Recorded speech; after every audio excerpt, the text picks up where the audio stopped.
El inicio formal, darles las gracias por su asistencia.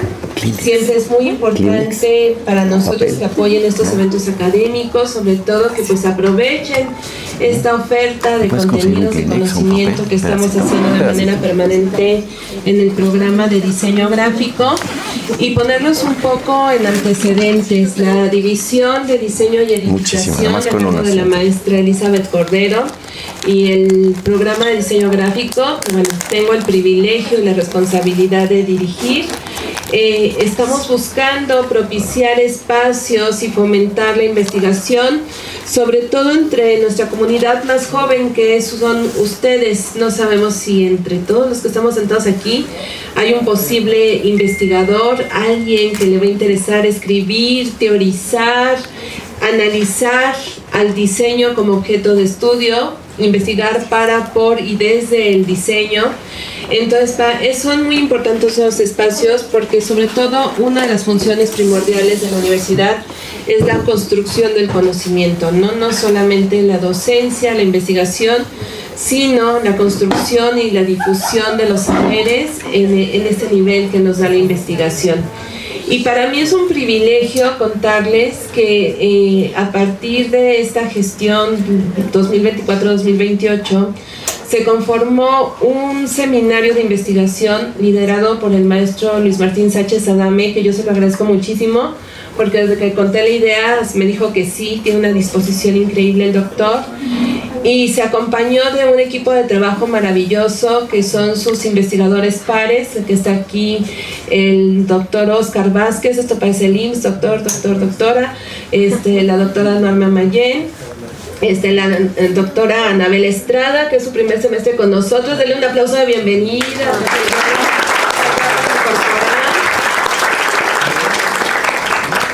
El doctor Oscar ya lleva un tiempo aquí en la facultad, pero también se acaba de incorporar al programa de diseño gráfico. También vamos a darle un aplauso.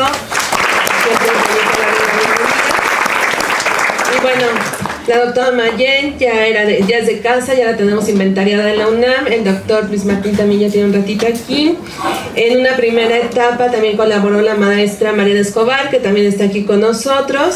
Y como les comentaba hace ratito, pues tenemos el privilegio de contar con maestras queridísimas de la planta docente, como la maestra Gladys Buenavista y la doctora Esther Ramírez, que también es parte de nuestro cuerpo de profesores de tiempo completo. Y entonces estamos buscando como estos espacios donde los podamos aproximar a ustedes estos temas que de pronto ustedes dicen, no, es que es muy lejano, eso lo hace la gente viejita, sin ofender a nadie, ¿no? Pero no, todo lo contrario, tenemos investigadores muy jóvenes y muy productivos aquí en la facultad, y esperemos que un día ustedes formen parte de este grupo. No queremos decir selecto grupo, sino este grupo que nutre muchísimo a nuestra facultad. Y bueno, darle las gracias por su tiempo, su disposición al maestro Miguel Ángel de la Calleja, que aparte somos amigos desde hace chorro mil años, no les vamos a decir cuántos, pero muchos. Desde que yo entré a trabajar aquí nos conocimos. Entonces, Miguel Ángel, gracias por compartir tu conocimiento con los muchachos de diseño gráfico. Vas a ver que es una comunidad muy amena y que yo espero que van a pues aprovechar y en algún momento instrumentar lo que tú vienes a compartir con ellos. Muchas gracias. De nada.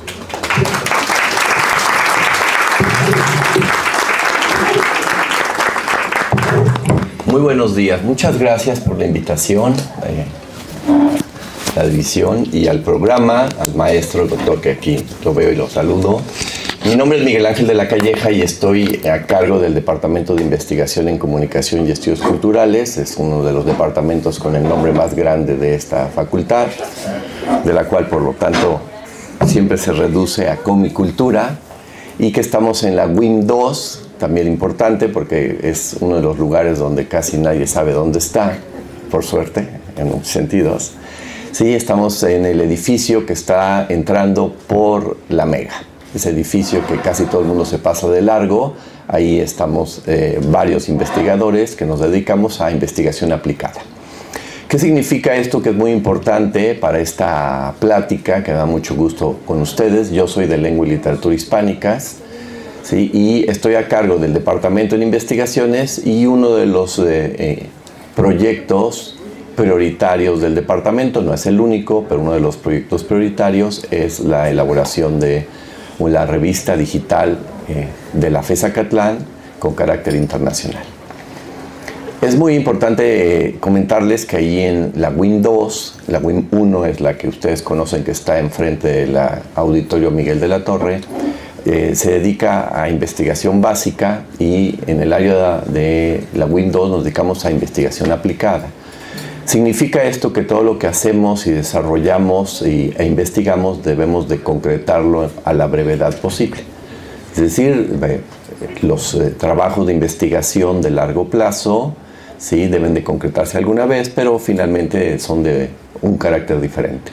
En el caso nuestro, todos los proyectos que nosotros proponemos y que invitamos a profesores e invitamos a alumnos, ahorita les digo la gente que trabaja conmigo, necesitamos concretarlo, ¿sí? En un tiempo corto. Por lo tanto, el proyecto más complejo que llevamos en la WIM 2 y particularmente en el departamento es la revista que ustedes tienen ahorita. Si apagan la luz tantito, podrían apagarla de aquí enfrente, nada más para que se pueda ver mejor la revista. ¿Qué significa esta parte de una concreción aplicada y breve? Pues simplemente que la revista tiene que salir cada 4 meses. Entonces, una periodicidad de cada 4 meses implica un proceso no solamente de edición, sino de investigación compleja, ¿sí? Que debe de concretarse en un tiempo muy breve. Todos los que trabajamos de editores, y algunos de ustedes alguna vez serán editores, van a vivir en el futuro, jamás van a vivir ni en el pasado ni en el presente, porque cada vez que terminan un número, inmediatamente a los 10 minutos tienen que pensar en el siguiente, si no, no les va a dar tiempo de terminarlo. Esa es una constante. Entonces, siempre se está pensando en cómo concretar esto. Entonces, este proyecto, este número que saldrá el 1 de noviembre de este año, será el número 20, el número 19, perdón, de la revista, ¿sí? Y como ustedes van viendo aquí, que el maestro me ayuda a ir la presentación, tiene diferentes características que nos han hecho que en Revistas UNAM hay un departamento dentro de publicaciones de la UNAM que se llama Revistas UNAM, que coordina las casi 400 revistas que tiene la UNAM. La revista Figuras es el modelo de diseño de todas las revistas de la UNAM. No hay ninguna revista que le dedique tanto tiempo al diseño como le dedica la revista de Acatlán. En general hay una plantilla, ¿sí?, que se ocupa. A diferencia de las revistas de difusión o de las revistas que se dedican a la cultura en general, una revista académica tiene que tener un soporte, ¿sí?, especializado, porque hace base de datos para las cosas. ¿Qué significa hacer base de datos? Recuperar los datos que se van haciendo de entrega de la revista, de entradas. ¿Podrías poner, maestro, el mapa? ¿Sí? ¿Qué significa? Pues vean nada más esto. Esta es una parte interesante. Cuando ustedes ven el mapa del mundo, ¿sí?, está puesto. Si le pones acá arriba, maestro, ahí en las fechas, arriba de ahí, ¿sí?, y le pones el año, this year, ahí. ¿Sí? Esas son las visitas que tiene la revista en este año, 63,000 visitas que tiene, y ahí nos dice en cada puntito en dónde se ha visto, ¿sí? Para poder recuperar eso necesitas un programa y una base de datos especializada. Por lo tanto, la revista tiene una plantilla sobre un soporte de lo cual la universidad tiene que trabajar, como todas las revistas institucionales de acceso abierto, ¿sí?, donde nosotros podamos modificarla. Se llama Open Journal System, resumido en OJS, y sobre eso se hacen las revistas. Pero esas tienen una plantilla básica, ¿sí?, de la cual puedes manejarla así si tú quieres. A nosotros no nos gusta eso porque desde que iniciamos la revista en el 2019 siempre pensamos que si la FES Acatlán tiene la carrera de diseño gráfico, pues no era correcto que tuviéramos una revista de plantilla básica, ¿sí?, y no le diéramos un ejercicio más o menos diferente que se pudiera identificar. Entonces, ahí ustedes pueden ver todo. ¿Para qué sirve esto? Pues es una parte muy importante de los investigadores, de los cuales ustedes finalmente poco a poco irán pensando en algunos dedicarse a la investigación. Dirán, pero ¿para qué hago la investigación y lo publico en una revista? Pues para que se vea en todo el mundo. Entonces, publicar en una revista de este tipo nosotros tratamos de hacer que se vea.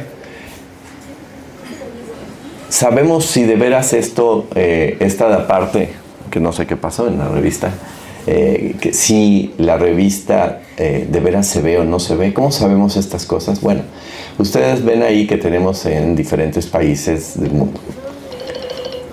¿Cómo sabemos que se vio? Pues sabemos porque nos han mandado artículos de Japón, de Qatar, de España, de Polonia, tenemos algunos de Irán. Entonces, lo que vemos ahí nos refleja que la gente sí está viendo la revista, más allá de meterse en una consulta común y corriente, porque obviamente, como todos ustedes y yo lo hacemos, entran a una página durante 10 segundos y se salen. En términos de marcaje, pues va a parecer que sí se metieron a la página, pero eso no quiere decir que haya servido para algo. ¿Cómo sabemos que sirve para algo? Cuando nos mandan los artículos de lugares del mundo diferentes donde se vio. Entonces no podemos pensar que no se vio la revista en Irán si no es porque nos mandaron un artículo de Irán. Entonces tenemos un artículo en inglés de Irán, de un investigador de arquitectura de Irán, y sabemos que la única manera de que pudo haber sido es porque vio la revista. Nosotros no los invitamos. Nosotros no invitamos a la gente en sentido estricto. Las revistas no invitan en sentido estricto a que se publiquen. Nos regresamos. Entonces, ¿qué hicimos cuando iniciamos la revista? Pues esta plantilla que ven, que se llama así, la tuvimos que rediseñar. ¿Qué significa el rediseño? Voy a voltearme así, perdón que les dé así de lado. Que tuvimos que estar viendo cada una de las partes. Si le subimos, así la subimos desde el principio, cada una de las partes de la revista la tuvimos que desarmar para saber dónde estaba qué cosa. ¿Sí? Le aprietas arriba en el título de la revista, en figuras, donde dice figuras revista académica. Eso es algo que no hace ninguna revista, ponerles en el título, hacer que se regrese. Eso es algo que hicimos. Cada vez que se regresa, este hueco que ustedes ven aquí no lo tiene ninguna revista, que es un video. El video siempre tiene que ver con los ensayos. El ensayo de este número se trata de los 500 años de la muerte de Cuauhtémoc. Entonces, hacemos un video, muy pequeñito, pero hacemos un video que refleja un poco el jugueteo, la visión crítica y todo. Entonces, este es bastante bueno, el video que hizo una joven de comunicación. ¿Y dónde está la problemática? Pues que tuvimos que encontrar dónde meterlo. La plantilla no dice que metas videos. O sea, uno baja la plantilla y jamás dice mete un video.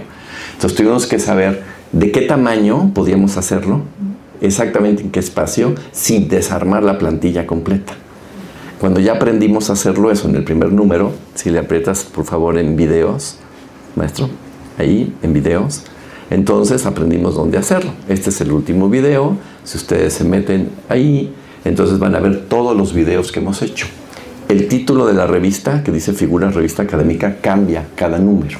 La diseñadora que nos dedica a hacer eso cambia el título por colores. El nombre es igual, pero le da colores y texturas de acuerdo a las necesidades del número. Entonces, por eso está puesto el figuras y luego el video. Si le mueves así hacia abajo, ahí está cada uno. Síguele, por favor. Y ahí van. Entonces, todas han ido cambiando y en cada número le vamos metiendo un video.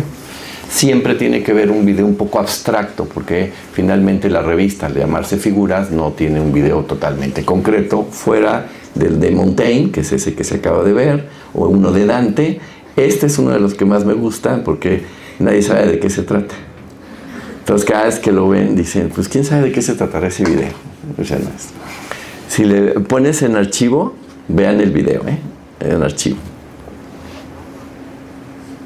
Algo que identifica mucho a la revista, que es todo un proceso de investigación. No crean que nada más es simplemente decir, diseñador, hazme algo. Sino es un proceso de investigación, porque yo le tengo que decir a la diseñadora, nosotros vamos a hacer un número sobre este tema. Ahora, ¿cuál va a ser la manera de ilustrar este tema sin que sea muy evidente? Porque la revista no tiene esa tendencia. Entonces, aquí donde dice archivo, están todas las portadas. Si mueves todas, se dan cuenta de que hemos variado todas las portadas. Es una identidad de la revista que se diferencia de muchísimas revistas de la UNAM que tienen unas portadas muy parecidas. En el caso nuestro no. Fuera de los dos cintillos, donde viene el título y el volumen, todas son diferentes. Pero si la ven dirán, pues quién sabe de qué se trata esa revista. O sea, realmente quién sabe de qué se trata, porque si la van moviendo así, dirán, pues no tengo ni idea de qué se trata cada una de ellas. No trae un título, nunca le ponemos de cuál es el título, de qué se trata, ni nada, no, simplemente lo hacemos. La diseñadora me manda, antes me mandaba 5 portadas y hasta que le dije, no me puedes mandar 5 portadas porque nunca podemos tomar la decisión, si te gustan 2, a mí me gustan tantos. Llegamos a la conclusión que me manda 3 y hacemos una votación. Pues sigue. Entonces la van viendo, hay unas evidentes como esa, ¿de quién es? ¿Sí saben? Es la única retrato de frente de este personaje literario. Nunca aparece de frente.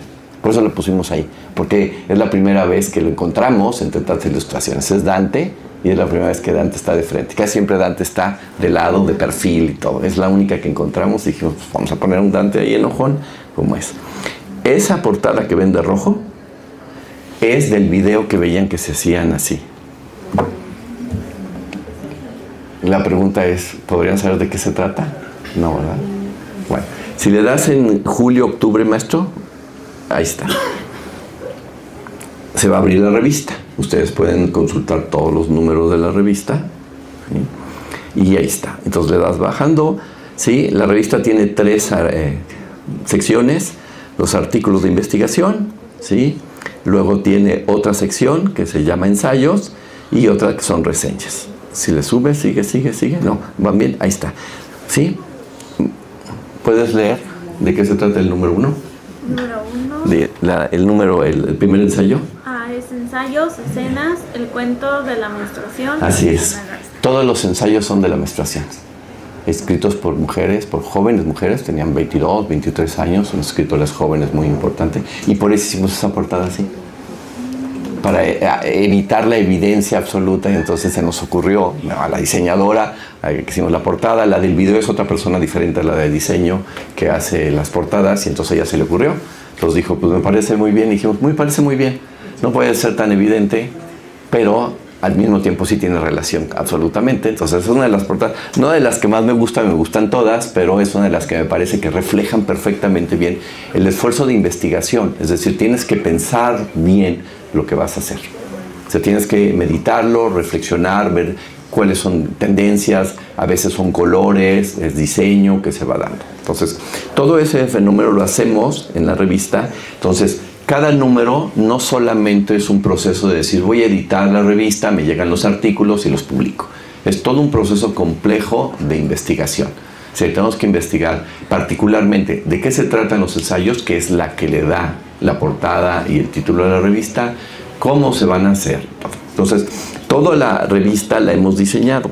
Este lado de aquí, si le vuelves a apretar en el título, maestro, figuras, se regresa a la que está actualmente, siempre está en la actual. Todo esto que ustedes ven que está acomodado, ¿sí? La puedes ir bajando un poco y le pones el cursor encima, un poco más, encima de PDF. No le das clic, sino más encima. ¿Se dan cuenta? Eso es diseño. Hacer que parezca botón. Simplemente es un ejercicio de sombras, no tiene nada que ver, no hace nada. Pero si ustedes lo quitan y lo ponen, se hace como si fuera un botoncito. Es una sombra. Una sombra que nos costó trabajo hacerla. No parece fácil, pero es bastante complicado hacerle el tono exacto de la sombra para que al pasar dé la sensación de que se empuja. No se empuja, realmente no hay un clic en sentido estricto, no hay físico como tal, pero tienes que hacer ese efecto como tal. Entonces, todo ese esfuerzo se hace entre 2 caminos, que eso es lo que lleva a esta idea de investigación aplicada. ¿Quién pone esto? Una persona de Mac. ¿Quién le dice cómo hacerlo? Una persona de diseño. Es una colaboración. La persona de diseño dice, yo lo quiero que lo hagas así y así y así. Y la persona de Mac dice, muy bien, ahora déjame programar lo que tú quieres. ¿Sí? Porque finalmente no puedo hacerlo así de sencillo nada más. Hay que ver exactamente cómo va funcionando. Entonces, cada una de esas se va dando. Si lo ponen así encima del título, encima del título de cada uno de estos, ¿sí? Se mueve y se convierte en la manita y todo. Ahora, en el porte de arriba, donde están nosotros, todo lo que son los menús, y le vas bajando, se pone en naranja. La revista es negra y naranja. Es decir, esos son los 2 tonos donde aparecen la mayoría de las cosas. Esa es una decisión que tomamos la diseñadora y yo. A mí me gustaba el tono negro, Pensamos que el amarillo podía ser, es posible que la cambiemos a amarillo muy pronto, a un tono de amarillo verdoso, pero ese es el tono que tiene la revista. No es gratuito, es decir, decidimos que fuera negro y naranja. Entonces, cosas de citas, enlaces y todo se van a convertir en naranja. ¿Sí? Y hay que hacerlo en toda la revista, ¿sí? No nada más en esta parte, sino hay que estarla haciendo completo. Entonces, tienes que investigar además concordancia de color para que no salte. Entonces digas, se me ocurre hoy el negro y quiero ponerle el violeta y decir, sí, pero no te va a quedar exactamente como debería de quedarte. Y la parte de acá, si la subes toda la revista, así, si la van bajando, todo esto que es cómo está acomodada, no viene en la plantilla. Nosotros tuvimos que hacer el acomodo de cada una de las partes para que se fuera viendo así. Entonces, si lo van bajando poco a poco y ustedes se van dando cuenta más, un poquito más, esta textura que se ve de rayitas, esa se la pusimos nosotros, ¿sí? Las rayitas así. Luego bajas, ¿sí? Y el espacio que hay, si ustedes lo van viendo, el espacio que hay entre cada cosa es idéntico. Y eso también lo hicimos. Que cada espacio que hubiera entre los títulos y todo fuera idéntico, ¿sí? Para que se viera que hay una homogeneización de la revista, que no se pone nada más y se van acomodando. Porque si ustedes lo meten normalmente en la plantilla, la revista va a empezar a hacer espacios más grandes dependiendo del título, de la extensión del título. Entonces hay que decidir exactamente los espacios que están. Y luego decidir dónde acomodar las cosas. Entonces nosotros pusimos todos los índices de este lado. Si ustedes ven, todos los índices son del mismo tamaño y tienen el mismo espacio cada uno de ellos. Porque también nosotros cuadriculamos este espacio, este margen de aquí.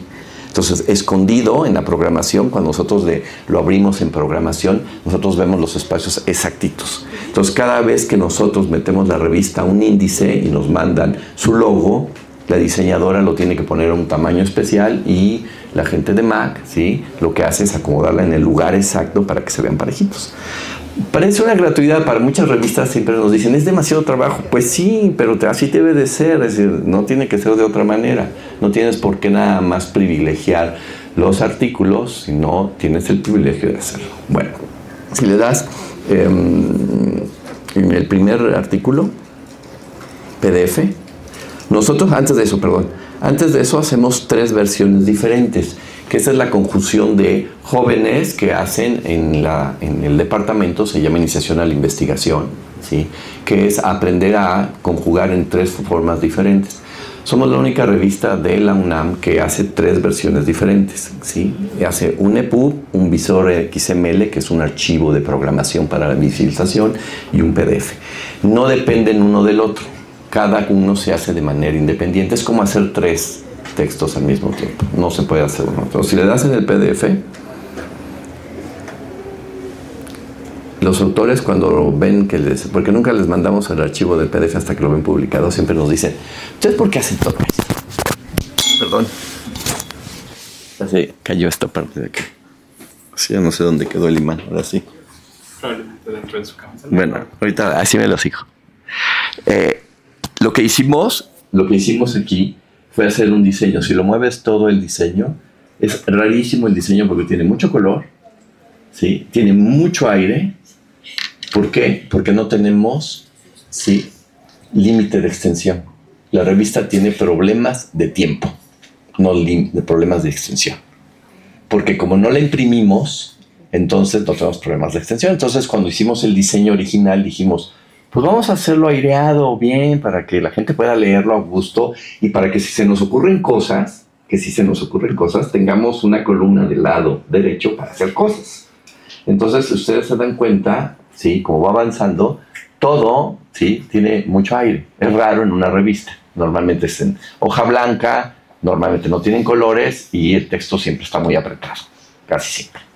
¿Por qué? Pues porque siempre hay una idea de que lo vas a imprimir, aunque las revistas digitales académicas no deberían de imprimirse en general, porque en general nadie quiere comprar una revista ya académica, porque te interesa un artículo, pero no te interesan los 10 que vienen ahí, y no vas a pagar 200, 250 pesos por algo que vas a guardar y que no sabes a dónde, después de 10 o 15 o 20 números ya no sabes ni siquiera dónde ponerlas, las revistas. Entonces, en general, las revistas deben de ser digitales para que tú consultes el artículo que quieres. Entonces, como ustedes se han dado cuenta, escogimos una letra muy especializada, que es homogénea, está llena, y si le vas avanzando, maestro, tiene los datos, incluyendo el color, el colorcito que está arriba, más en la página, en una de las páginas, ese viene el color, ese color representa el área de conocimiento a lo que está. Ese está asignado a ciencias políticas, ¿sí? Si es de diseño, cambia otro color, y si es de humanidades, cambia otro color y todo.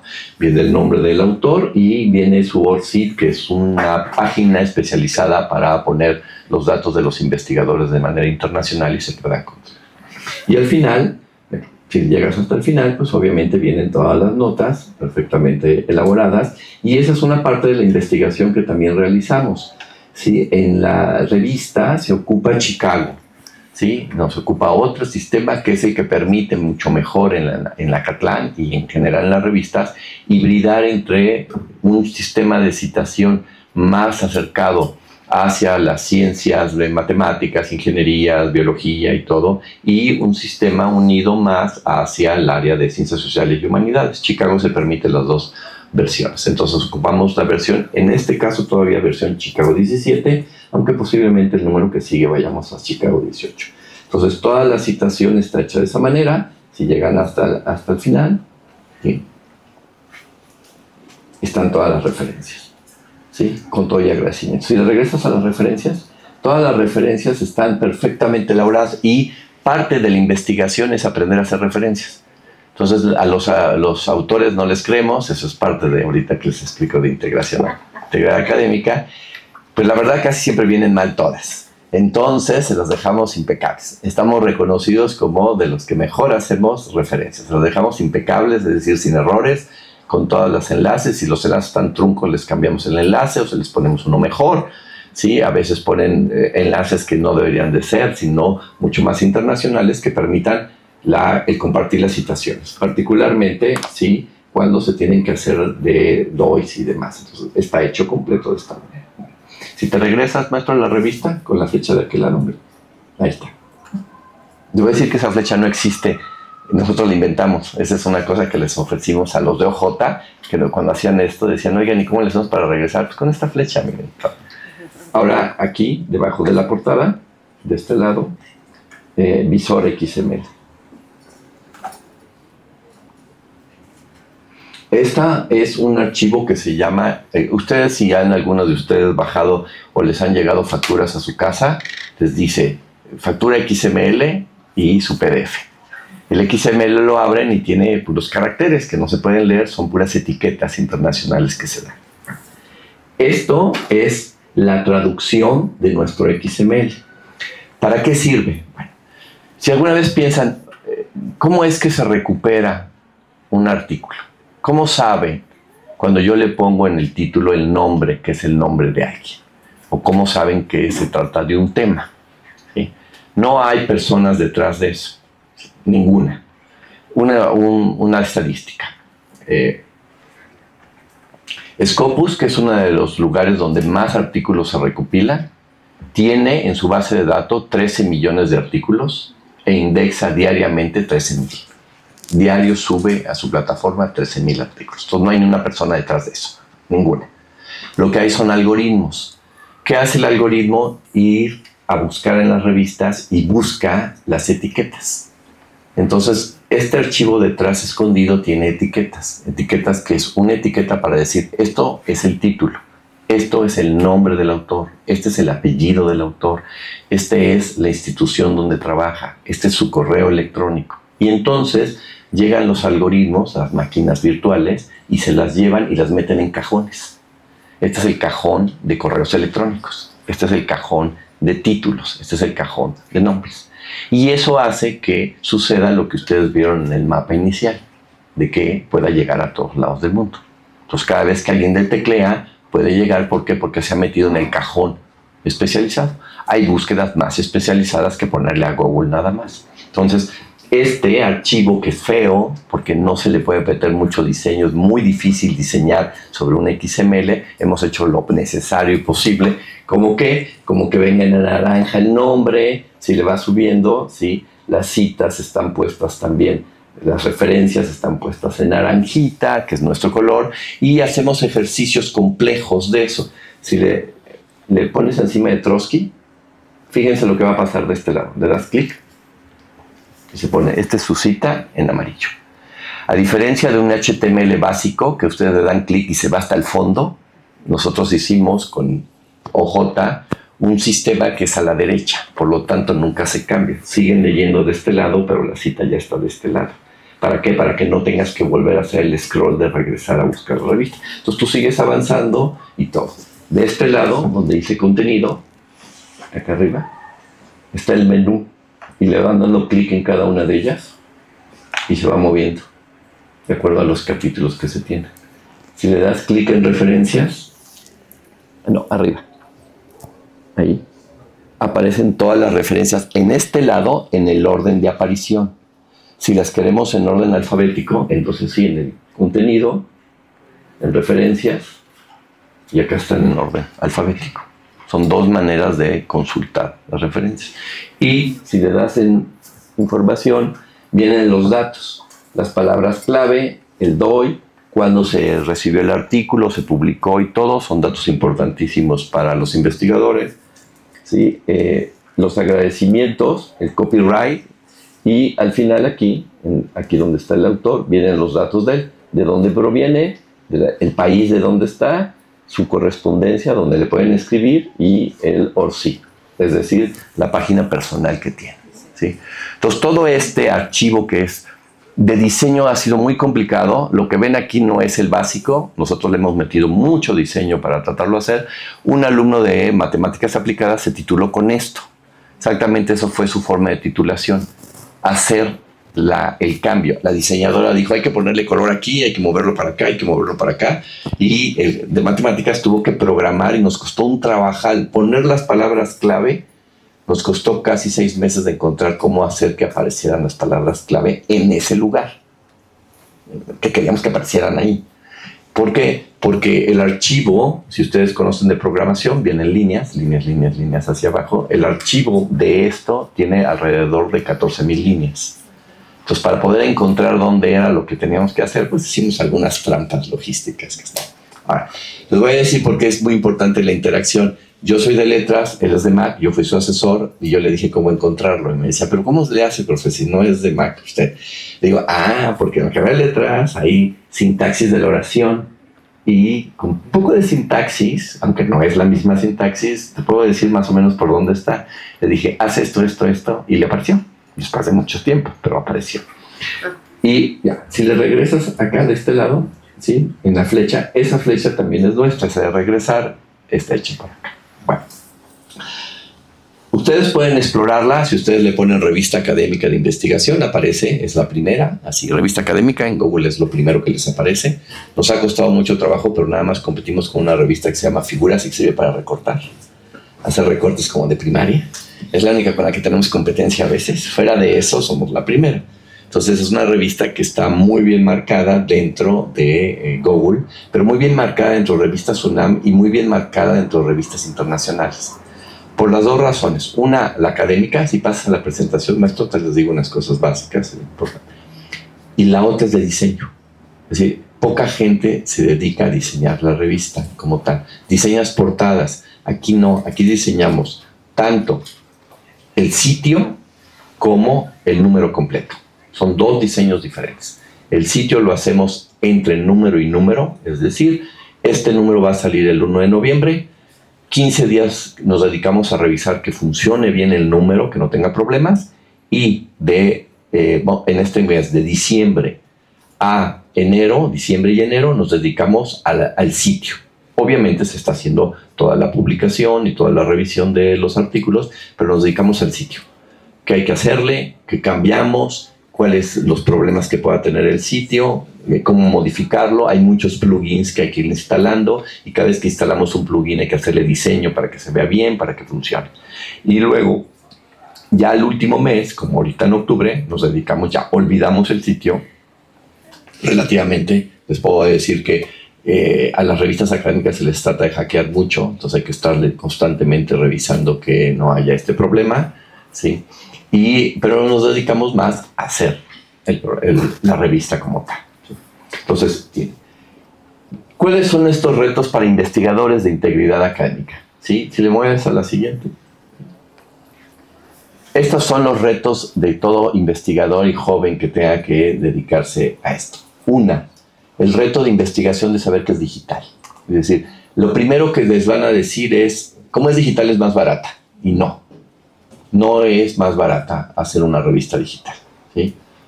Puede ser hasta más cara que una revista impresa, ¿sí? Porque implica un aspecto que no tiene las revistas impresas, que es el soporte del sitio digital, ¿sí? Si solamente hicieran la revista impresa, lo que es finalmente el objeto, podría ser más barata. Pero como tienen que, además de hacer eso, tienen que hacer el soporte que es el sitio lleva otro camino diferente. Tienen que estar constantemente actualizándose, viendo cómo funciona, viendo internacionalmente cuáles son los requisitos de las revistas. La revista, eso no lo pusimos, la revista es bilingüe, el sitio es bilingüe, es español-inglés, toda, y todo el tiempo le estamos actualizando español-inglés. Entonces, esa parte, sí, es una de las más importantes cuando se está haciendo la investigación. Decir, yo quiero hacer una revista, quiero investigar y quiero trabajar y quiero ver digital. ¿Qué tengo que pensar? Una, en que necesito un presupuesto. Un presupuesto para mucha gente que se tiene que trabajar. Necesito un diseñador, pero necesito una persona que trabaje en sistemas. Aquí en Acatlán ocupamos de matemáticas aplicadas, pero en otras áreas puede ser diferente, ¿sí? Necesito a alguien. Necesito gente que aprenda a programar. Esto que hacen del XML que ustedes vieron, lo hacen jóvenes de servicio social y de titulación, de letras, de diseño gráfico, de comunicación, ¿sí? De filosofía, que son los que han estado. Pueden estar cualquiera. No está exento de nada, y es toda una investigación porque les implica las etiquetas, reconocer cómo clasificar las cosas, cómo aprender a acomodarlas en diferentes tipos, ¿sí? de cajones digitales para aprender. Entonces a veces resulta difícil. Me preguntan, ¿y esto dónde lo acomodo? Pues a ver, vamos a investigar, vamos a revisar de dónde proviene, si es del área de derecho o del área de tal cosa, ¿sí? La segunda es todo, que es la investigación que se realiza y que a veces no lo pensamos, de todos los programas de acceso abierto. Quiere decir que la revista en general, fuera de alguno, ocupa puros programas de acceso abierto que permiten, una, que no cueste, pero al mismo tiempo modificarlos si es necesario. Y esa es una investigación para saber cuál funciona y cuál no funciona. Cuál está bien elaborado, cuál me permite mayor investigación para saber cómo trabajarlo, cuál es muy fácil de trabajar y todo. Y esto es una parte que luego no lo pensamos, que es trabajar con todos estos programas que han ido elaborándose con la finalidad de entender que no todo tiene que pagarse y que si estás realizando una publicación institucional, pues lo ideal sería que trabajaras así, en investigación, ayudando a los demás. ¿Cuál es la única regla de todo esto? Que tú lo que hagas, debes de meterte al foro de las revistas, foro de los programas, y cada vez que hagas algo nuevo debes de compartirlo. Esa es la regla. Entonces, si tú creaste un icono que funciona muy bien, o creaste una forma de programación que hiciste una automatización, debes de poner el programa y regalarlo. Esa es la regla nada más, ¿sí? ¿Por qué? Porque finalmente tú estás compartiendo la investigación que realizaste. No hay derecho de autor sobre eso. Simplemente se pone, a veces le pone uno gratis, gracias a la persona en algún programa o no. Pero sí es muy importante entender qué es, ¿sí? La siguiente, la idea, ¿sí? De la multidisciplina. Y es algo importante de la FES Acatlán. Finalmente, ese proceso donde tienes que hacer que trabajes con otros de otras disciplinas. La revista es multidisciplinaria, no es una revista que publique de una sola área, y ese es un reto muy grande para Acatlán y un reto muy grande para el departamento, porque toda la investigación que hacemos tenemos que hacerla de muchas áreas diferentes para ver dónde funciona. Y por último, la periodicidad, ¿sí? Ese es un ejercicio de aprender a hacer cronogramas, ¿sí? Aprender a decir que esta revista sale el 1 de marzo, el 1 de julio y el 1 de noviembre. No hay de otra. Se llama, a lo mejor han oído, se llama Huella Digital. La revista yo le puedo poner en el front, lo que ustedes vieron, y ponerle la fecha que yo quiera, la que yo quiera. Pero tiene una huella digital en la base de datos. Y esa huella digital dice exactamente cuándo la publiqué.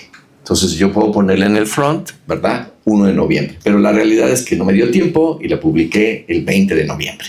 ¿sí? Los índices internacionales te exigen una línea que está en la página legal de la revista, donde ellos pueden consultar tu huella digital. Es pública, no hay manera. Hay un programa especializado para revisar eso, pero lo ven.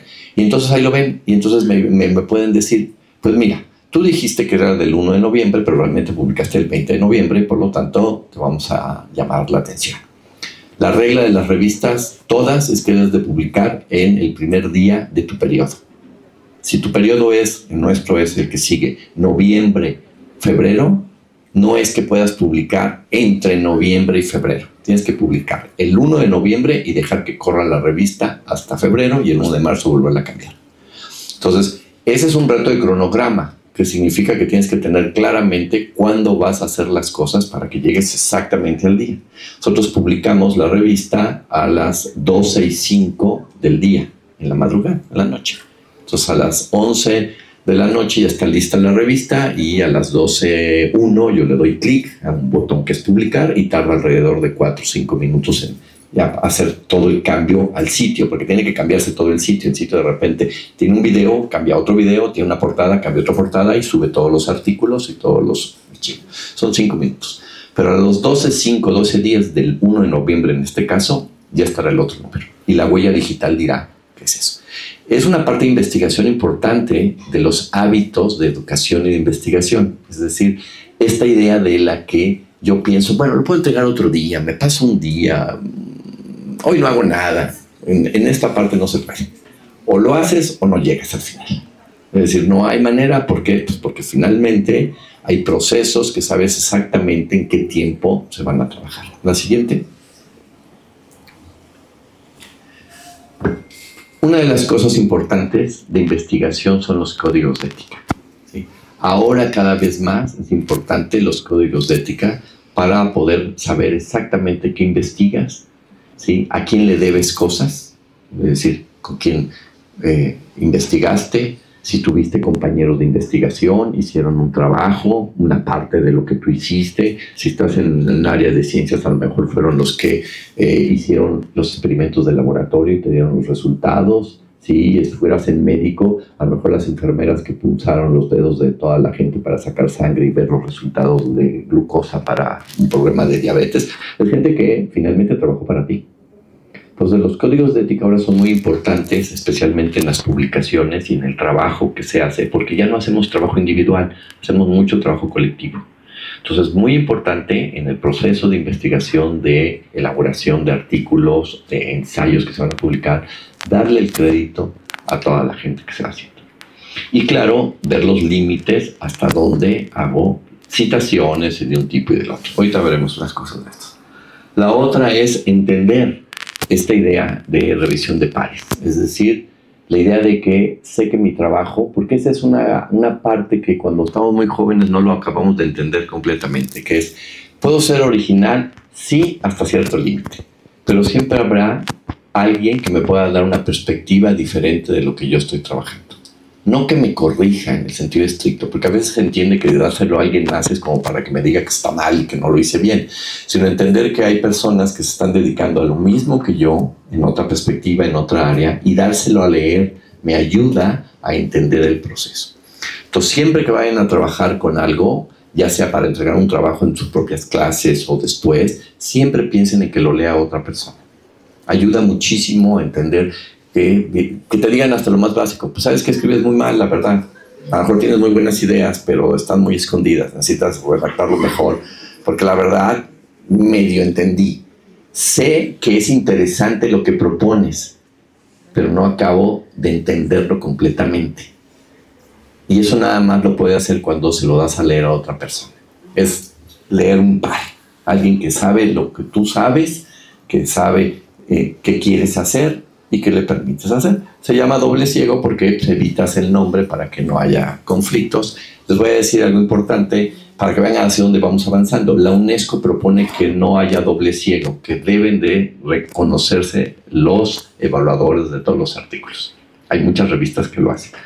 México no está preparado para eso todavía, entonces todavía no lo implementamos. Esa es la verdad. En sus revistas UNAM, que hablamos de todas las revistas, siempre preguntamos, ¿quiénes ya implementaron abierto y casi nadie dice, no, dice, todavía está muy complicado decir, tú fuiste el que me evaluaste, me dijiste tal cosa, tal cosa. Entonces, como todavía no está muy preparado el mundo mexicano, latinoamericano en general, para esto, entonces se ocupa todavía el doble ciego. Nosotros usamos uno que se llama doble ciego parcial, que quiere decir que si un autor ve una evaluación que le parece muy importante o que tiene cierto conflicto, puede solicitar al comité editorial saber quién es el evaluador. Y si justifica, si se lo decimos. Eso implica también a los evaluadores saber que pues, un nombre puede saberse, para que sean un poco más objetivos, o sean objetivos, y que no vayan a ser. Sí nos ha tocado, les voy a decir, a contarles una anécdota, que sí nos tocó un artículo donde venía en una de las preguntas, ¿cómo le he dicho al autor? No debe de hacer esto así, como le he dicho al autor. Entonces uno dice, no sabes quién es, tú crees que es alguien, pero bueno, ya es un conflicto, se ve que había pelea, y que la persona que evaluó creyó que ese artículo por el tema se refería a otra persona con la que ha convivido o alguna cosa, y le mandó mensajes. Entonces, ese tipo de cosas son las que los dobles ciegos tratan de evitar.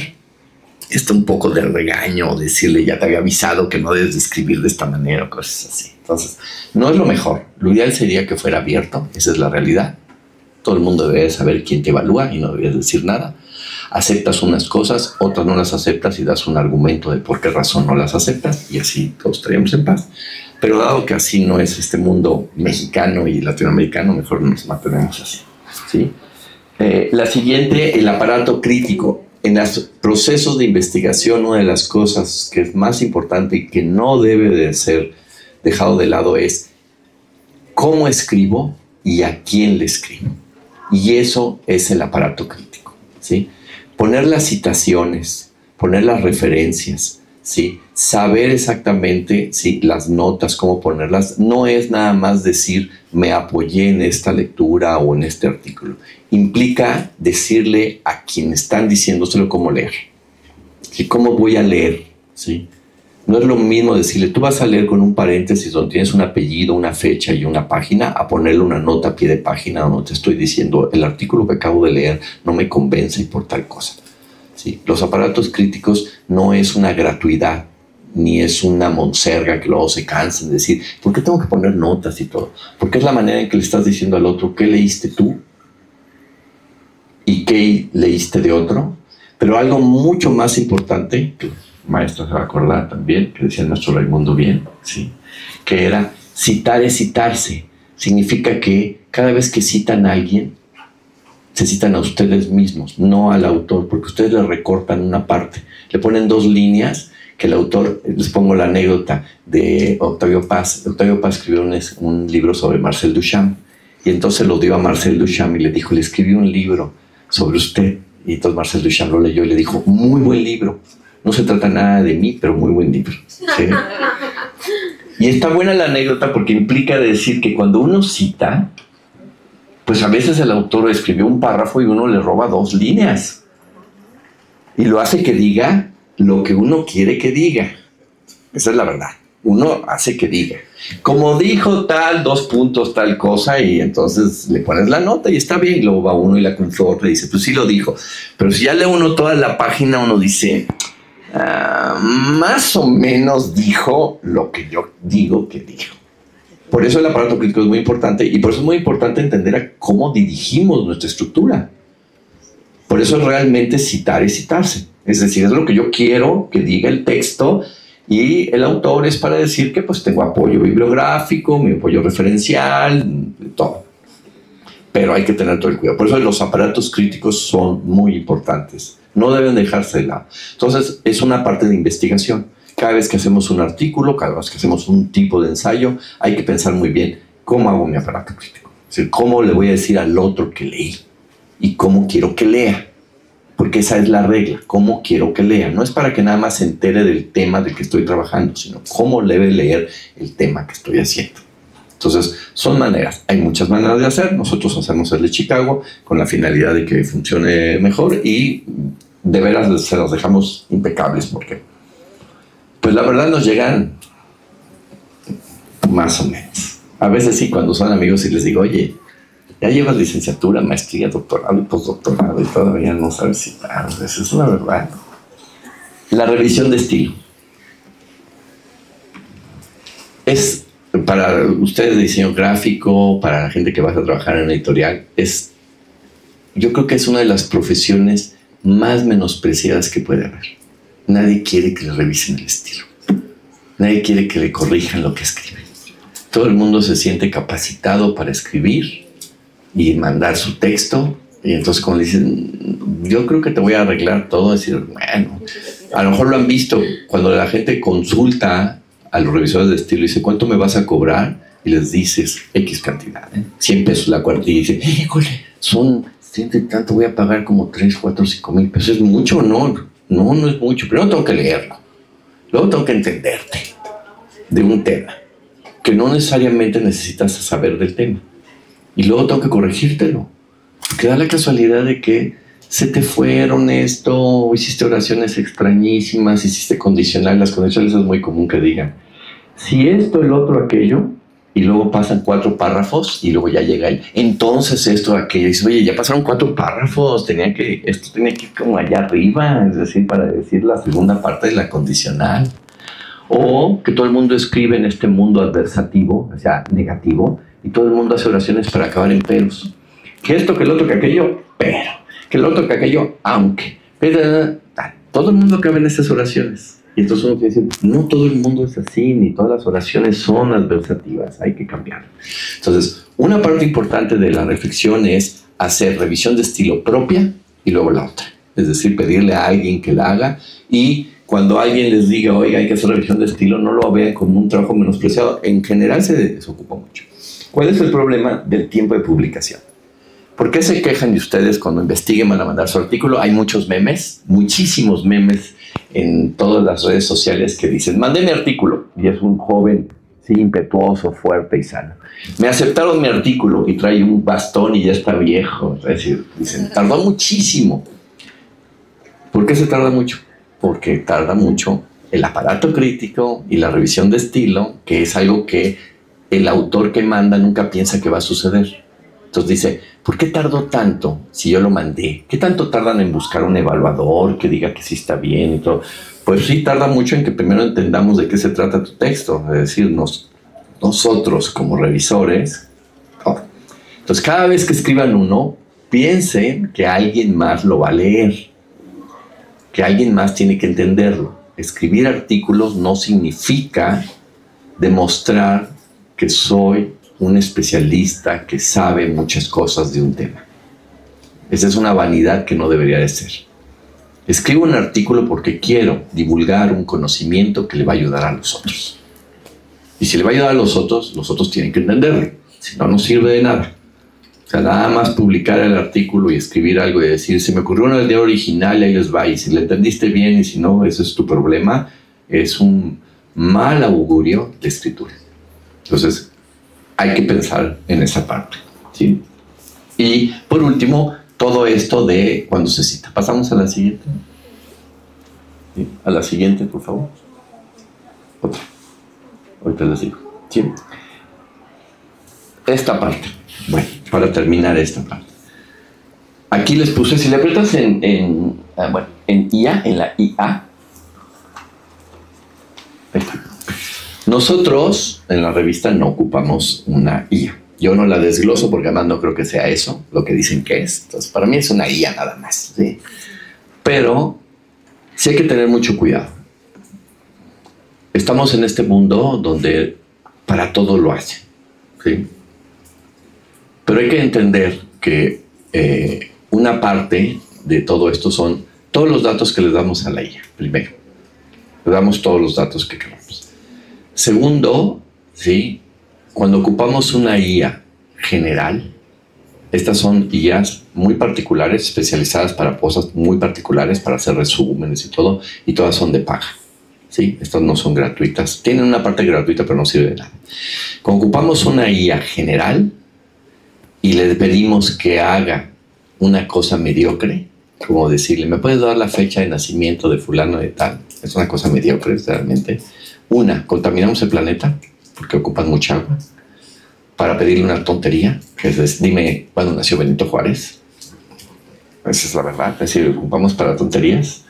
¿Sí? 2, nunca hacemos un prompt realmente bueno para que nos conteste y la seguimos llenando de mediocridades. Es decir, las IAs gratuitas las llenamos de mediocridades y las van acumulando, ¿sí? Una IA es un aprendizaje. Las IAs van aprendiendo y aprendiendo y aprendiendo y aprendiendo. Entonces, lo que hacemos nosotros y que hacemos mucho en el departamento es, con los jóvenes, que platicamos mucho de esto, es tratar de evitar hacerlas. ¿Cuál es la idea? Que aprendas a escribir, aprendas a citar, aprendas a investigar, a lápiz y papel. No es cierto así, con computador y todo, pero bueno, hacemos el ejemplo de ahí. Y después puedes hacer lo que quieras. No al revés. O sea, no haces que te hagan algo que tú no vas a poder hacer, ¿sí? Pongo ejemplo, ¿sí? Yo le puedo pedir a la IA que me revise, ¿sí? Y que me haga en un artículo de matemáticas, me pone ahí una revisión y me dice que está bien. Pero yo no sé, si no lo sé, si de veras la ecuación que puso ahí y el resultado que está ahí es correcto, si no lo sé hacer. Hemos hecho los ejercicios, yo hago ejercicios con estas IAs para ver los resultados y nos damos cuenta que nos da errores. Errores que pueden ser muy importantes. Errores que pueden hacer que se caiga un puente, errores que pueden hacer que tengas un diagnóstico equivocado médico. Es decir, hay errores importantes, ¿sí? Todos son importantes, pero me pongo en el aspecto fatalista, ¿no? Es decir, se cae el puente o nos dicen tú tienes esto y no tienes eso y cosas de este tipo. Entonces, antes de ocuparlas, necesitamos saber hacer lo que ellas van a hacer, ¿sí? Y pensar algo muy importante para nosotros, y eso que estamos haciendo una revista que hacemos cada 4 meses. ¿Qué hacemos con el tiempo que ahorré? Que esa es una de las preguntas que se tiene que hacer mucho al ocupar las sillas. Ok, me hizo algo que yo no quería hacer y lo hizo en 10 minutos, porque a veces tardan mucho en hacerte algo. Hazme una tesis, te la hace 10 minutos. ¿Qué hago con los 10 minutos que hice? Ya me ahorré, ok, ya me ahorré, pero ¿ahora qué hago con eso? Porque mi idea de no invertirle el tiempo es hacerlo en otra cosa. ¿Qué cosa hago? Y a veces no hago nada. Esos 10 minutos no los hago en nada. A veces no gané nada de tiempo de mi vida. Entonces es alguna parte importante que sí hay que recuperar. Entonces, bueno, yo les pongo estas porque finalmente cuando ocupamos las generales realmente no funcionan, ¿sí? Hacen respuestas muy mediocres. ChatGPT, ¿saben que tiene? Una cosa curiosísima para mí, que soy de letras. Te escribe textos con ritmo. Les gusta el ritmo, entonces sus oraciones son rítmicas, acomoda bien las vocales y todo. Digo, qué cosa tan loca hacen estas. Entonces lo hace así rítmico. Entonces por eso nos damos cuenta cuando alguien nos ocupa alguna cosa de esta, no la manda y lo leo y digo, ¿quién le gusta escribir un artículo sobre la política mexicana, la focalización de los recursos en el Estado de México en verso? Porque parece en verso, o sea, no está el verso, pero está el ritmo, y dice, ¿qué cosa? Entonces, bueno, se da uno cuenta de que ese párrafo no lo escribió una persona. Pero va a lo contrario. ¿Puedes escribirlo en verso? Esa sería la pregunta. ¿Lo puedes hacer? Ok, te lo paso, pero ¿lo puedes hacer de veras? ¿Entiendes el ritmo de la prosa? ¿Puedes ir acomodando tus palabras para que tengan una cadencia? No. Entonces, ¿cuál es la finalidad de que me mandes algo que tenga una cosa muy extraña? ChatGPT lo hace así, con mucha puntualidad. Así lo hace muy bien. Digo, qué bonito, quedó así. Horrible para lo que dice, ¿no? Ese es un verso para hablar de los recursos en el Estado de México. Bueno, nos regalamos aprietas en IA para terminar y preguntas si quieren. Entonces, ahí viene el problema de similitud, es decir, ¿qué hago? Que me doy cuenta que no es mío, todo. Y obviamente el último, ¿cómo nos vamos a dar cuenta? Bueno, a mí me preguntan mucho cómo me doy cuenta de que algo no es o sí es de algo. Es algo relativamente sencillo. Leer. Si no lees, no te das cuenta. Si lees, te das cuenta. Parece muy complejo a veces decir, ¿cómo es posible que alguien haya escrito esto y no lo escribió? Bueno, pues porque te das cuenta. Ves un párrafo y luego ves el otro y dices, este párrafo no lo escribió la misma persona. Así como dejan su marca en el dibujo, en el diseño, también queda en la escritura. Es igualito. Se queda, todos tenemos una tendencia. Y cuando escribes tienes una tendencia. Repites palabras, frases, estructuras, errores. Entonces de repente un párrafo te sale muy bien y dices, pero si tienes 4 que están espantosos y este te quedó impecable, así impecable, ¿no? Digno de copiarse y mandarlo al premio Nobel, y de repente, entonces, ¿cuál es el efecto? Pero eso es no solamente para entender, sino para entender lo que se está haciendo. Porque finalmente hay que entender que en la medida de que no seamos responsables éticamente, esta responsabilidad con todo esto, pues nos va a tocar el otro que tampoco fue responsable con nosotros en nuestra vida profesional. Nos va a tocar el contador, que no sabe hacernos la declaración anual hasta que nos llega el requerimiento de Hacienda y le dices, oye, ¿qué pasó? Pues no es que le pedí a ChatGPT que te hiciera tal cosa. Sí, pero ya debo tanto. Es decir, uno cree que no, pero finalmente ahí está, hay una cantidad enorme de posibilidades. Entonces, ¿cómo revertimos esta admiración sobre un procedimiento que todavía está de verse? Yo siempre he creído, como todos vieron la película de Terminator, que finalmente es una inteligencia artificial que se vuelve loca y que acaba con el mundo. Pero era muy inteligente. Yo creo lo contrario. Yo creo que si seguimos en ese paso, también va a destruir el mundo, pero una inteligencia artificial mediocre, muy mala, que va a acabar no saliendo un Terminator así de metal estupendo, ¿verdad? Bien hecho, sino va a salir, hay un maniquí que va a salir caminando y va a decir voy a acabar con el mundo, y acaba con el mundo. Pues yo creo que hace falta eso. Muchas gracias. ¿Qué encontré? Preguntas o lo que ustedes quieran. Para acá, perdón. Sí, no.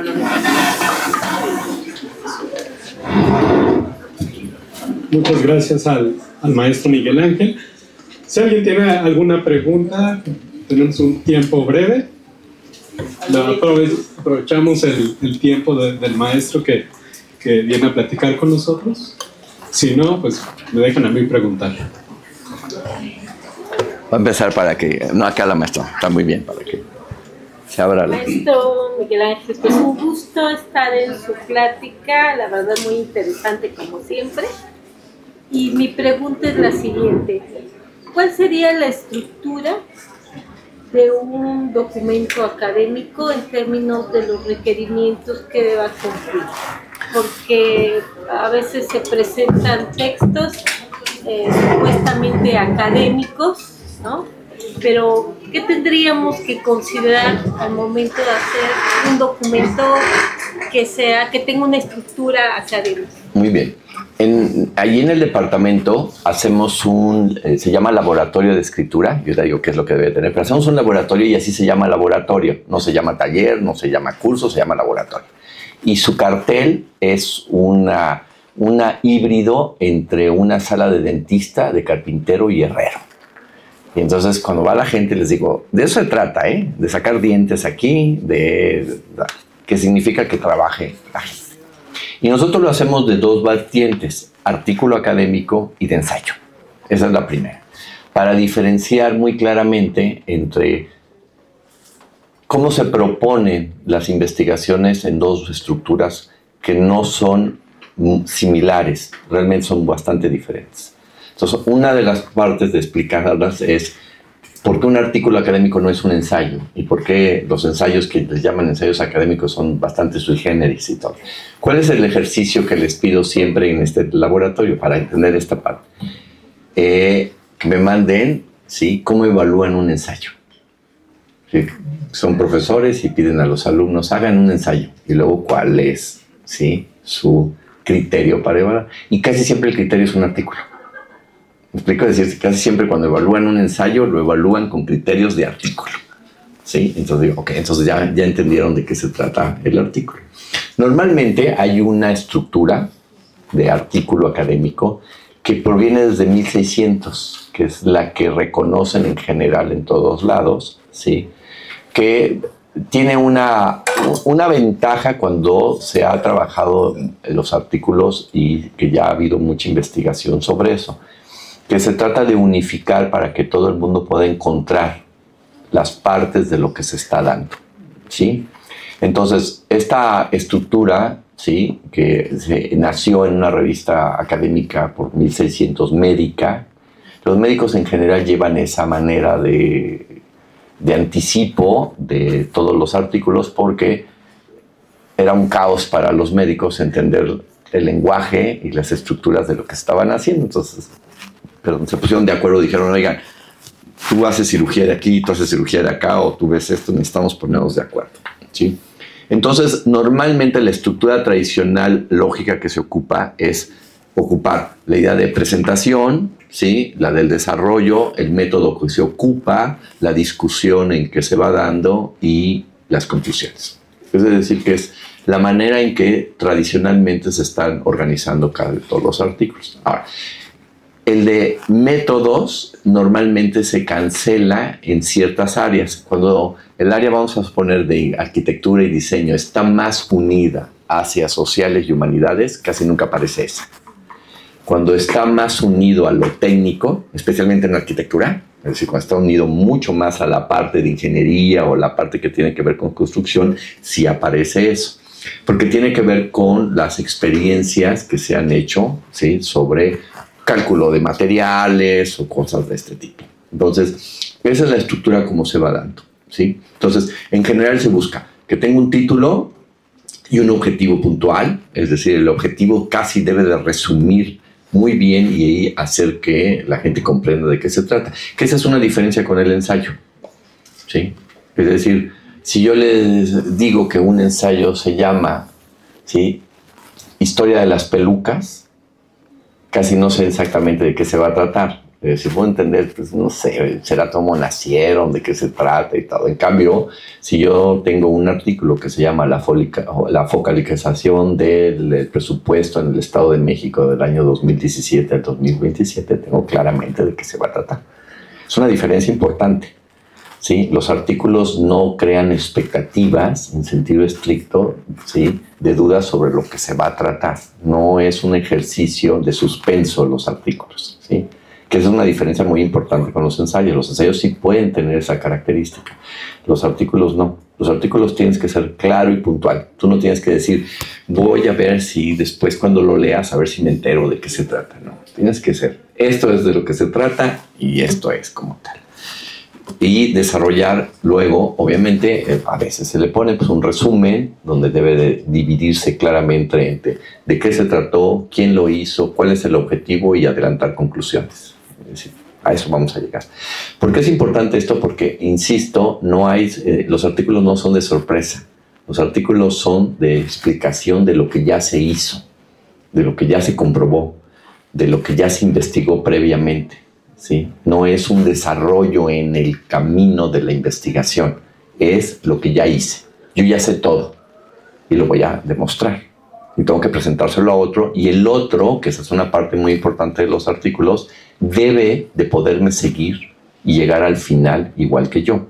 Puede, con otras referencias, otras investigaciones, decir, yo creo que le voy a variar aquí, pero debo de seguirlo completamente. O sea, debo de seguirlo completamente. Y entonces ya voy haciendo mi estructura. Voy haciendo mi presentación, cómo se va haciendo, voy haciendo el desarrollo, voy haciendo los métodos en que fui trabajando, que es muy importante porque eso hace variar mucho un artículo. ¿Cómo se hizo? ¿Sí? ¿Con qué método se hizo? Eso a veces no se ocupa y no se dice, pero es muy importante en los artículos para entender cuál fue el procedimiento de acercamiento que se hizo. Si estamos en biología, a lo mejor el procedimiento para separar cosas, como aquí en la planta de tratamiento del agua, para separarla la puedes hacer por un medio físico, la puedes hacer por un medio químico, puedes hacerlo por un medio biológico. La planta de tratamiento del agua de aquí ocupa bichos para limpiarla. Es decir, todo el agua que se ocupa de las canchas, bueno, de aquí, más bien de aquí, perdón, es que no había, de aquí para allá, todo el agua que se ocupa para regar y todo proviene de la planta de tratamiento. La planta de tratamiento no ocupa ningún aspecto químico. No hay nada de separación por medio químico, sino un poco por medio físico para que la densidad, y luego por unos bichos, unos animalitos que están ahí, tal cosa, ¿sí? ¿De dónde proviene todo el agua? Pues de los baños de ustedes y nosotros. Entonces cada vez que le bajamos al baño, por eso las vacaciones es muy difícil para la planta de tratamiento porque se queda sin materia prima y se mueren los bichos. Esta semana que estuvo cerrada la universidad, los bichos casi llegaron a la inanición, que no tuvieron con qué comer. Entonces hay que volverla a replantear. Entonces, ese método hay que explicarlo, porque no más puede decir uno, hay un tratamiento del agua y se logró que se limpiara el 99% y tal, todo así, pero necesitas decir con qué método lo hiciste, porque yo tengo que reproducir el método. Tengo que reproducir cómo lo hiciste para ver si es cierto que lo que tú hiciste, yo lo puedo volver a hacer.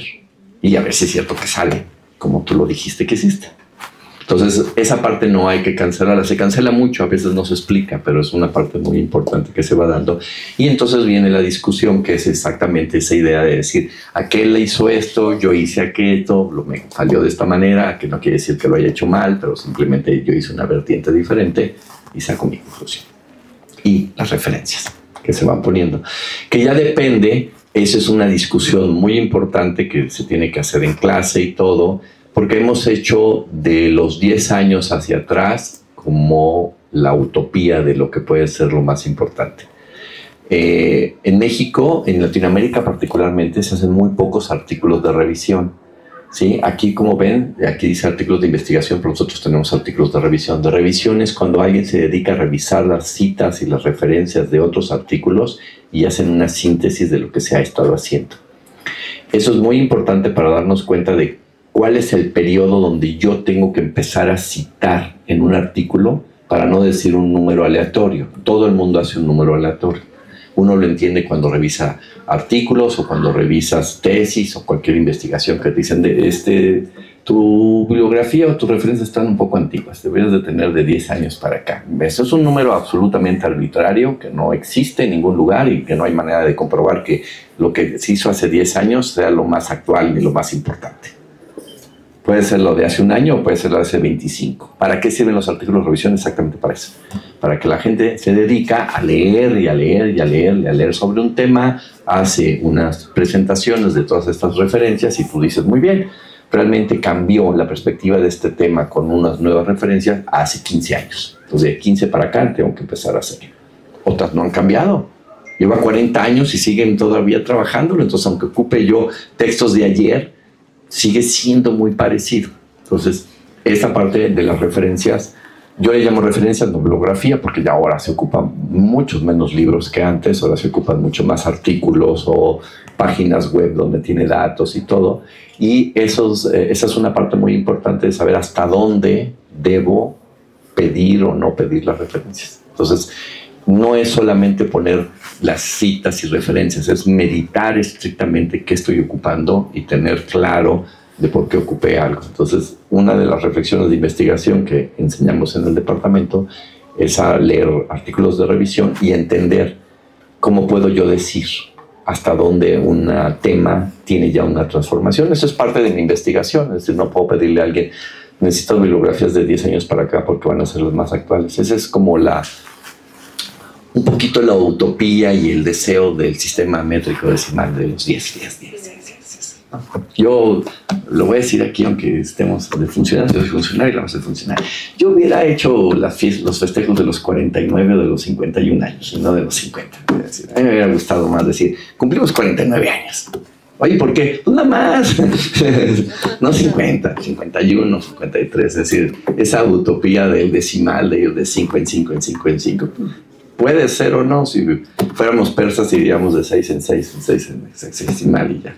Entonces, lo importante es tener una justificación para decir. Eso es lo importante. Eso es lo más importante. Eso es la investigación sobre artículos académicos. ¿Sí? ¿Sí me hace? De nada. Y están invitados al laboratorio. Aparece el letrero, dice laboratorio de escritura. Nos divertimos bien.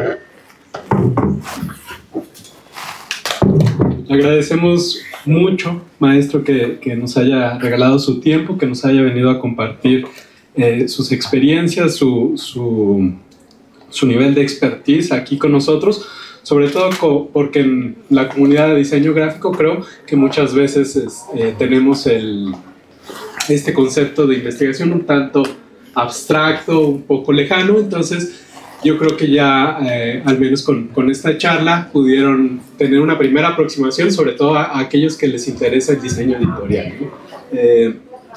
Puede ser una buena primera aproximación hacer diseño editorial para la ciencia, para la investigación, y ya después de ahí quizás se podrían extender a la investigación como tal, claro, ¿no? Entonces, le agradecemos mucho su tiempo. Para cerrar, bueno, antes de entregarle su constancia, quisiera agradecer particularmente al doctor Oscar y a la doctora Norma Mayer, además de la maestra Ana Cárdenas, que nos han ayudado infinitamente a que todas estas sesiones, en particular esta, hayan sido posibles. Entonces, muchas gracias a todos, también a las profesoras que nos acompañan. Entonces, bueno, la Facultad de Estudios Superiores Zacatlán otorga la presente constancia al maestro Miguel Ángel de la Calleja por su participación con la ponencia Artículo académico, estructura y variantes, como parte del trabajo del Seminario de Investigación El futuro del diseño, educación y tecnología. Firma la maestra Ana María Cárdenas Vargas, jefa del programa de diseño gráfico, y su servidor Luis Martín Sánchez Adame como coordinador del seminario, a 8 de octubre del 2025. Por favor, un aplauso para el maestro Miguel. Muchas gracias. Gracias. Déjenme agregar algo. Les agrego algo a todos ustedes jóvenes. ¿De dónde sacamos los colores? Parece que no, pero, y lograrán saber que uno de los cambios que verán a lo mejor en marzo del año que viene proviene de un tráiler sobre el videojuego Maratón y sobre el juego que ahorita acaba de salir que se llama Hades 2. De ahí provienen algunos colores. Nos ponemos a verlo, a mí me gusta mucho jugar videojuegos. Y entonces veo y digo, qué bonitos colores, qué bien está hecho este diseño como tal. Entonces, de esos dos es muy probable que cambie la interfaz de la revista. No, obviamente, no todos completos, pero hay un ejercicio, especialmente el de Hades, es un ejercicio un poquito de neón, raro, porque no había habido, y si lo conocen, véanlo, es un juego que ahora se ve como neón todo, bastante extraño, hasta retro un poco, y entonces pensé con la diseñadora y me dice, déjame ver, pues ahí te lo dejo de tarea y lo vamos a ver. De ahí van saliendo todo. Como todo hay que leer y ver muchas cosas. Muchas gracias a todos ustedes y muchas gracias, maestros, por invitarme a esta plática. Gracias.